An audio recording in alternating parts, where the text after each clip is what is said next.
Identificación por radiofrecuencia es una tecnología de identificación automática que ha ganado mucha popularidad. Sin embargo, podemos ver que su origen surge de la Segunda Guerra Mundial.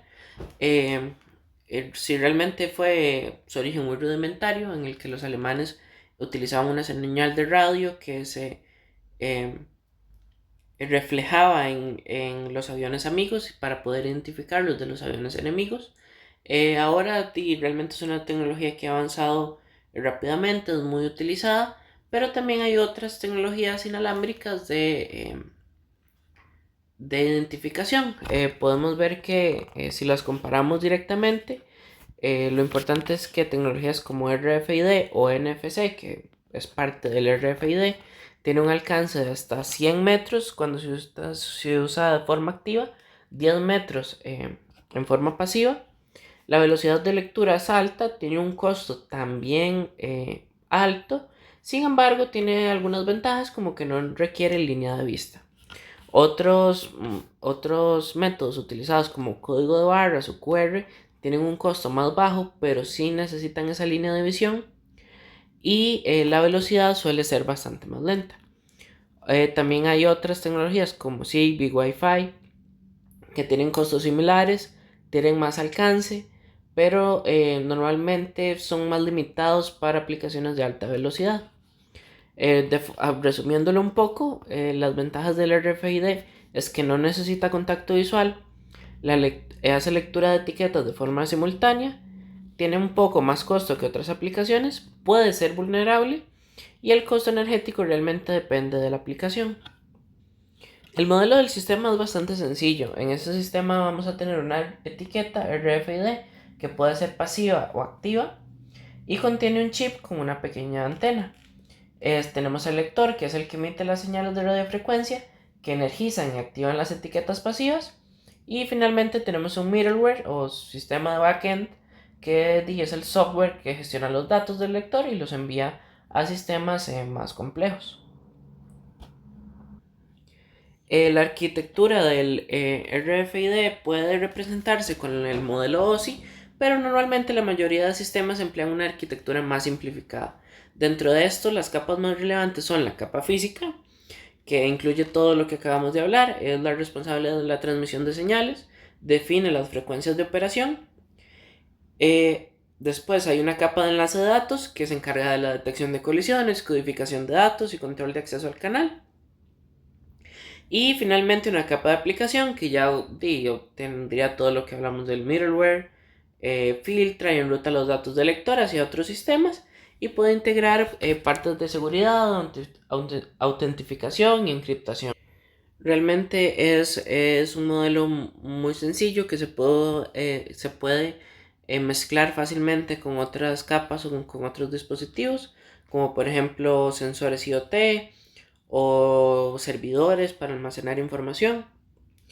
Vemos que como parte de sus especificaciones técnicas, este opera en varias frecuencias, desde low frequency, high frequency y ultra high frequency.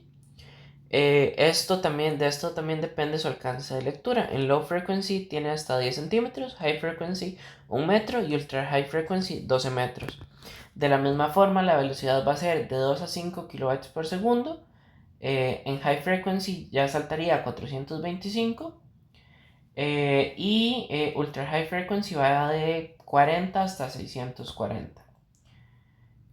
Vamos a ver que los niveles de potencia igualmente depende de la frecuencia que estemos usando, pero las etiquetas pasivas no tienen fuente de energía propia, dependen también del campo del lector. Si tenemos un lector de ultra high frequency, normalmente la potencia va de 0.5 a 2 watts. Y también depende si tenemos etiquetas activas, estas pueden incluir una batería interna y ya depende también de la batería que estemos usando. El RFID es compatible con varias topologías. En una topología estrella, por ejemplo, es el lector el central y se comunica con varias etiquetas. Tenemos su comunicación punto a punto, que es una configuración básica de lector-etiqueta. También hay sistemas en malla, que son sistemas con múltiples lectores en una red. Y también hay topologías de bus en los que hay lectores conectados a través de una interfaz en común. También hay técnicas usadas de modulación como ASK, FSK y PSK, que son las que hemos visto en el curso. Hay codificación, hay Manchester, que se usa en low frequency y high frequency, y FM10 y Miller, que ya son usadas en ultra high frequency. Eh, También vemos que también se utiliza multiplexación, que también es un tema que ya hemos andado en el curso, pero hay varias formas de hacerlo, con FDM, que son lectores que operan en diferentes frecuencias, con TDM, que es un acceso secuencial, y SDM, que es uso de antenas direccionales para segmentar zonas. Como parte de los requisitos de hardware, ya hemos estado hablando de eso, pero bueno, vamos a tener etiquetas, lectores, antenas y controladores. Eh, como parte del software, que tal vez sí hemos hablado un poco menos de eso, vemos que puede haber un firmware en los lectores que controlan la lectura, la frecuencia, la potencia, los protocolos, el middleware que filtra eventos, gestiona reglas y comunica eh, la información con bases de datos. También hay uso de drivers y APIs que ya se utilizan para integraciones con lenguajes de alto nivel. Y incluso podemos ver ya interfaces de usuario en las que se crean aplicaciones web o aplicaciones móviles para visualización. Una de las partes más importantes del RFID, como se ha desarrollado por mucho tiempo, son los estándares. Eh, eh, Empezando con el estándar ISO, existe el estándar ISO IEC 2, que es de low frequency y se usa para aplicaciones de baja velocidad como control de acceso y rastreo de animales, por ejemplo. Después está el 18003, que es high frequency, se usa mucho en bibliotecas, transporte público y tarjetas de identificación. Después está el 1806, que es más utilizado en logística, y esto se divide en tres partes. El A, que es la versión inicial, que ahora está obsoleta. El B, que es bastante más robusto. El C, que equivale al EPC generación 2, que ya lo vamos a ver más adelante, pero básicamente tiene mayor eficiencia de lectura y sistema anticolisión. Y después está el 1863, que usa el 6C como un estándar. Pasando al EPC Global, tenemos el clase 1 generación 1, que fue el primer estándar, pero ya no se usa tampoco. Después está el clase 1 generación 2, que reemplazó la generación 1, introduce la codificación FM0 y Miller y mejoras anticolisión, mayor velocidad. Y después está generación 2, versión 2, que mejora la autentificación, bloqueo de memoria y soporta múltiples comandos adicionales para lectura y escritura más seguras. Y para finalizar estaría el NFC, que es muy utilizado ahora en aplicaciones móviles, por ejemplo. Y tenemos el 14443, que es el estándar para tarjetas sin contacto. El 15693, que es para identificaciones a largo alcance. Y el 18092, que define la comunicación entre dispositivos en modo activos o pasivos. Funciones actuales del RFID.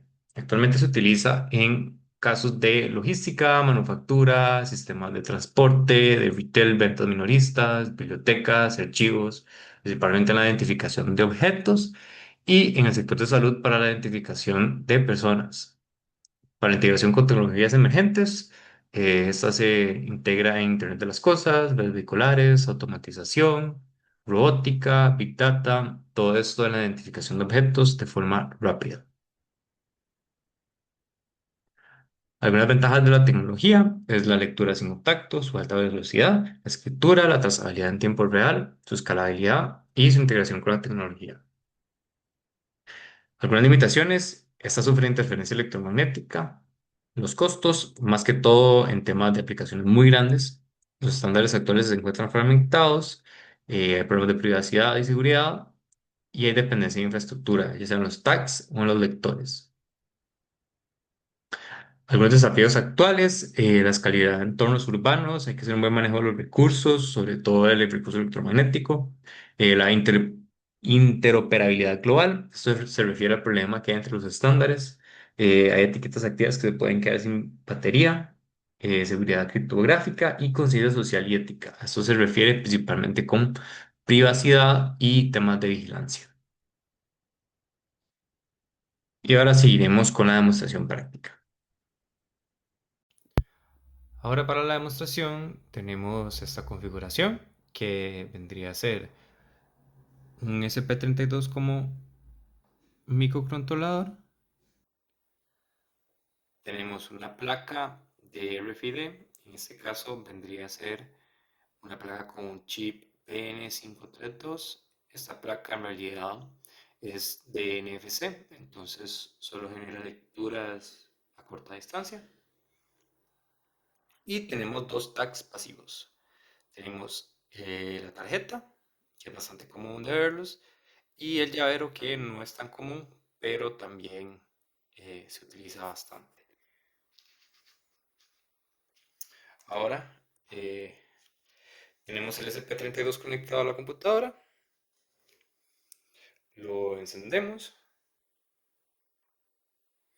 este bootea, podemos ver que en efecto se conecta bien a la placa y que es una placa de tipo N532, como había mencionado, y actualmente se encuentra a la espera de una tarjeta de tipo ISO 1443A, lo cual se había explicado anteriormente. Ahora, agarramos primero la tarjeta, eh, el tag de tarjeta, lo leemos, vemos que solo lo lee de forma muy cercana. Primero dice tarjeta encontrada y nos da el ID. El ID lo imprime de forma hexadecimal y dice que no es una tarjeta identificada y que sigue esperando una nueva tarjeta. Ahora tomamos el tag, lo acercamos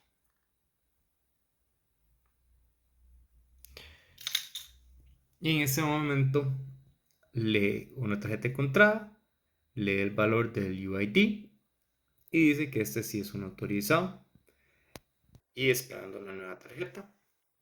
Entonces, de esta forma se pueden hacer identificaciones de distintos objetos por medio de los distintos tags y también brindar autorización a personas para diferentes aplicaciones.